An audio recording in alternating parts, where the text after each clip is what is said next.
माझे नाव भूमिका मनोहर बाने. आज मी आपल्यासमोर लोकमान्य टिळकांबद्दल 2 शब्द सांगत आहे की तुम्ही शांतचित्ताने ऐकून घ्यावे ही माझी नम्र विनंती. आणि मी माझ्या 2 शब्दांना सुरुवात करते.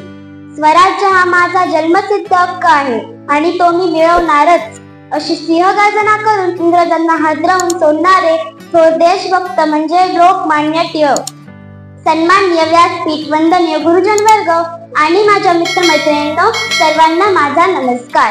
आज मी आपल्या समोर लोकमान्य टिळकांबद्दल 2 शब्द सांगत आहे.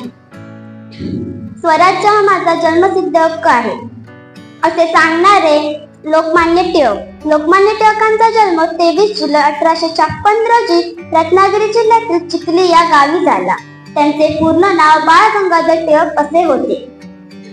त्यांच्या वडिलांचे नाव गंगाधर व आईचे नाव पार्वतीबाई असे होते. ते लहानपणापासून कुशाग्र बुद्धीचे होते.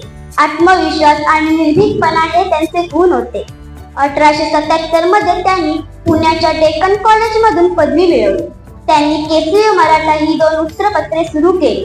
त्यांनी शेतकऱ्यांना एकत्र येण्याचे आवाहन केले. शेतकऱ्यांनी एकत्र यावे म्हणून त्यांनी सार्वजनिक गणेश उत्सव व शिवजयंती उत्सव सुरू केले. गोरगरिबांवर अन्याय करणाऱ्या गोऱ्या सरकाराचे डोके ठिकाणावर आहे का, असे आपल्या वृत्तपत्रातून ठामपणे विचारणारे थोर नेते म्हणजे लोकमान्य टिळक. इंग्रज सरकार विरुद्ध आवाज उठवल्यामुळे त्यांना अनेकदा तुरुंगवास भोगावा लागला. मंडालेच्या तुरुंगात असताना त्यांनी गीता रहस्य हा ग्रंथ लिहिला. देश स्वातंत्र्य करण्याच्या वेडाने जनता झपाटली होती. अनेक आंदोलने, सत्याग्रह होत होते. क्रांतिकारक पेटून उठले होते. ब्रिटिश अधिकाऱ्यांशी त्यांना भारतीय अशांततेचे जनक म्हटले. 1 ऑगस्ट 1920 रोजी लोकमान्य टिळकांचे निधन झाले.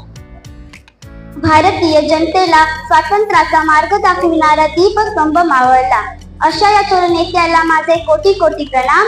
एवढं बोलून माझे भाषण संपवते. जय हिंद, जय महाराष्ट्र.